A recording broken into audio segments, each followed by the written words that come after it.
ನವರಾತ್ರಿ ಅಂಗವಾಗಿ ಶ್ರೀ ಕನ್ನಿಕಾ ಪರಮೇಶ್ವರಿ ದೇವಸ್ಥಾನದಲ್ಲಿ ಅಮ್ಮನವರಿಗೆ 9 ದಿನಗಳ ವಿಶೇಷ ಅಲಂಕಾರ.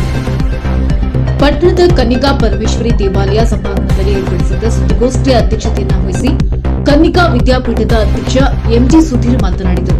ತುಮಕೂರು ಜಿಲ್ಲೆಯಿಂದ ಆರ್ಯವೈಶ್ಯ ಜನಾಂಗದಿಂದ ಕನ್ನಿಕಾ ಪರಮೇಶ್ವರಿ ಅಮ್ಮನವರಿಗೆ 9 ದಿನಗಳವರೆಗೆ ನವದುರ್ಗೆಯರ ಅಲಂಕಾರವನ್ನು ಮಾಡಲಾಗುವುದು. ತಮಿಳುನಾಡಿನ ಸೇಲಂ ಕಲಾವಿದರ ತಂಡದಿಂದ ದೇವಿಗೆ ವಿಶೇಷ ಅಲಂಕಾರ. ನವರಾತ್ರಿಯ ಅಕ್ಟೋಬರ್ 3ರಿಂದ ಅಕ್ಟೋಬರ್ 12ರವರೆಗೆ ಶೈಲಪುತ್ರಿ, ಬ್ರಹ್ಮಚಾರಿಣಿ, ಚಂದ್ರಘಟ್ಟ, ಕೋಶ್ಮಾಂಡ, ಸ್ಕಂದಮಾತ, ಕಾತಯಣಿ, ಕಾಲರಾತ್ರಿ, ಮಹಾಗೌರಿ ಸಿದ್ಧಧಾಮ ಅಲಂಕಾರದೊಂದಿಗೆ ವಿಶೇಷ ಪೂಜೆಗಳು ನಡೆಯಲಿವೆ. ಸಾರ್ವಜನಿಕರಿಗೆ ನವರಾತ್ರಿ ಪೂಜೆ ವೇಳೆ ಸಂಜೆ 7 ಗಂಟೆಯಿಂದ 8:30ರವರೆಗೆ ದೇವಿಯ ದರ್ಶನಕ್ಕೆ ಅವಕಾಶ ಕಲ್ಪಿಸಲಾಗಿದೆ.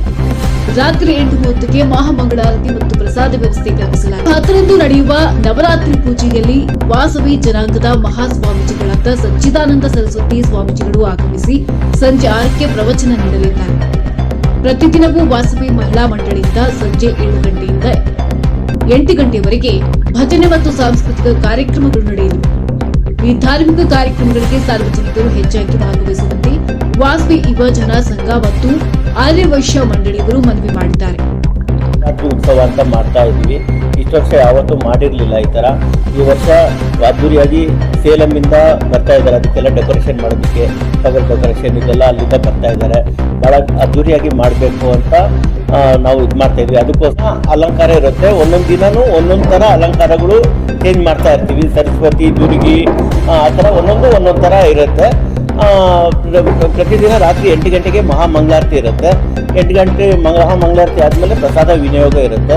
ಎಲ್ಲ ಪ್ರಸಾದ ತೊಗೊಂಡು ಮಂಗಳಾರತಿ ಮಾಡಿಕೊಂಡು ದೇವ್ರಿಗೆ ಒಂದು ಆಶೀರ್ವಾದ ತೊಗೊಂಡು ಎಲ್ಲ ನಾಗರಿಕರು ಬಂದು ಹೋಗ್ಬೇಕನ್ನೋದು ವಿನಂತಿ, ಎಲ್ಲರಿಗೂ ವಿನಂತಿ. 7 ಗಂಟೆಯಿಂದ 8:30ವರೆಗೂ ಇರುತ್ತೆ. 7ರಿಂದ ಭಜನೆ ಸ್ಟಾರ್ಟ್ ಆಗುತ್ತೆ. ಸಾಯಂಕಾಲ 7 ಗಂಟೆಗೆ ಮಹಿಳಾ ಮಂಡಳಿ ಅವರಿಂದ ಭಜನೆ ಕಾರ್ಯಕ್ರಮ ಸ್ಟಾರ್ಟ್ ಆಗುತ್ತೆ. 8 ಗಂಟೆಗೆ ಪೂರ್ತಿ ಆಗುತ್ತೆ. 8ರಿಂದ ಮಹಾಮಂಗಳಾರತಿ ಸ್ಟಾರ್ಟ್ ಆಗುತ್ತೆ. 8:15 ಪ್ರಸಾದ ವಿನಿಯೋಗ ಇರುತ್ತೆ.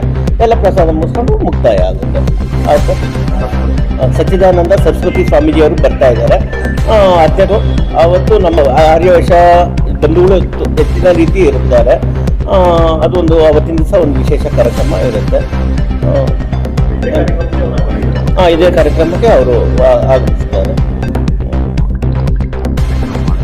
ಈ ಸಲ ನಾವುಗಳೆಲ್ಲ ಮಾತಾಡ್ತಾರೆ, ಒಂದು ವಿಶೇಷವಾದ ಕಾರ್ಯಕ್ರಮ ಅಂದಾಜು ಬಜೆಟ್ ಒಂದು 5ರಿಂದ 6 ಲಕ್ಷ ರೂಪಾಯಿ ಬಜೆಟಲ್ಲಿ ತಮಿಳುನಾಡಿನವ್ರು ಕಳಿಸಿ ಅಲಂಕಾರ ಮಾಡಿಕೊಡುವಂಥದ್ದು ವ್ಯವಸ್ಥೆ ಮಾಡಿದ್ದಾರೆ. ಅದಕ್ಕೆ ಸಾರ್ವಜನಿಕರಿಗೂ ಅವಕಾಶ ಮಾಡಿಕೊಡ್ತಾರೆ. ಬರೋದಕ್ಕೆ ಅವರು ಬಂದು ದರ್ಶನ ಮಾಡ್ಕೊಂಡು ಹೋಗುತ್ತೆ. ಅವ್ರಿಗೂ ಪ್ರಸಾದ ಕೊಡುವಂಥ ವ್ಯವಸ್ಥೆ ಮಾಡಿದ್ದಾರೆ. ಸಂಜೆ ಒಂದು 6 ಗಂಟೆಯಿಂದ ರಾತ್ರಿ 10 ಗಂಟೆವರೆಗೂ ಇದ್ದೇ ಇರುತ್ತೆ. ಬೆಳಗ್ಗೆ ಟೈಮು ಇರುತ್ತೆ, ಅಲಂಕಾರ ಎಲ್ಲ ಮಾಡ್ತೀವಿ, ಬಂದು ನೋಡ್ಕೊಂಡು ಹೋಗೋಂಥ ವ್ಯವಸ್ಥೆ ಇರುತ್ತೆ. ಸಂಜೆ ಹೊತ್ತು ಮಹಾಮಂಗಳಾರತಿ ಇರುತ್ತೆ, ಪ್ರಸಾದ ವಿನಿಯೋಗ ಇರುತ್ತೆ. ಆ ಟೈಮ್ನಲ್ಲಿ ಎಲ್ಲ ಸಾರ್ವಜನಿಕರಿಗೂ ಅನುಕೂಲ ಮಾಡಿಕೊಡ್ತೀವಿ. ಇದನ್ನು ನೀವು ಸಹ ಹೆಚ್ಚಿನ ರೀತಿಯ ಪ್ರಚಾರ ಕೊಟ್ಟರೆ ಎಲ್ಲರಿಗೂ ಆ ದರ್ಶನದ ಭಾಗ್ಯ ಅವಕಾಶ ಆಗುತ್ತೆ. ಇನ್ನು ಇದರ ರೀತಿ ನಮಗೆ ನಮ್ಮ ಜನಾಂಗದ ಸ್ವಾಮಿ ಸಚ್ಚಿದಾನಂದ ಸರಸ್ವತಿ ಸ್ವಾಮೀಜಿಗಳು ಅಂತ ಬರ್ತಾರೆ.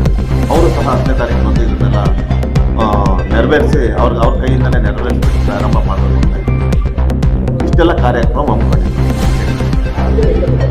ಸ್ವಾಮೀಜಿಗಳು ಬೆಳಗ್ಗೆ 9 ಗಂಟೆಗೆ ಬರ್ತಾರೆ. 5:30 ಇಲ್ಲಿ ಇರ್ತಾರೆ. ಪ್ರವಚನ